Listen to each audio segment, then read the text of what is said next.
ঈদকে ঘিরে দেশ জুড়ে বিরাজ করছে উৎসবের আনন্দ। ঈদের আনন্দে বিনোদনপ্রেমী মানুষরা পরিবার পরিজন নিয়ে রাজধানীর বিভিন্ন বিনোদন কেন্দ্রে ভিড় করছেন। বিশেষ করে জাতীয় চিড়িয়াখানায় দর্শনার্থীদের উপচে পড়া ভিড়। শিশুসহ বিভিন্ন বয়সের মানুষ প্রাণীর বিভিন্ন কৌতুকপূর্ণ আচরণ উপভোগ করছেন আর আনন্দে মেতে উঠছেন পরিবার পরিজন নিয়ে। এদিকে স্বজনদের সঙ্গে ঈদ উদযাপন করতে আগেভাগেই রাজধানী ছেড়েছেন কোটি মানুষ। ফলে চিরচেনা ব্যস্ত নগরী ঢাকায় বিরাজ করছে এক ভিন্ন রূপ, যানজটমুক্ত শান্ত পরিবেশ। তবে যারা ঢাকায় রয়েছেন তারা বিভিন্ন পার্ক, চিড়িয়াখানা ও বিনোদন কেন্দ্রে ভিড় করছেন, উপভোগ করছেন ঈদের খুশি। সব মিলিয়ে ঈদের আনন্দে মাতোয়ারা সারা দেশ। বাঘ, ভাল্লুক, হাতি। কেমন লাগছে চিড়িয়াখানাতে এসে? অনেক ভালো। হরিণ, হাতি, খালু, খালা আর হলো আমার বাবা আর আমি। কি কি দেখেছো চিড়িয়াখানাতে?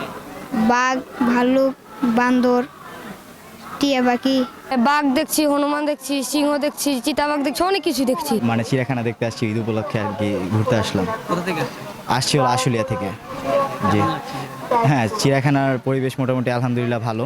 একটু গরম, তবে খুব সুন্দর লাগছে। বিশেষ করে ও খুব আনন্দ পাচ্ছে এই যে পাখিগুলো দেখে, উট পাখি দেখে খুবই মজা পাচ্ছে। আমার কাছে ভালো লাগছে আর কি, আমারটা তো আমি বলবো আমারটা ভালো লাগছে। পরিবেশ মাশাআল্লাহ সুন্দর।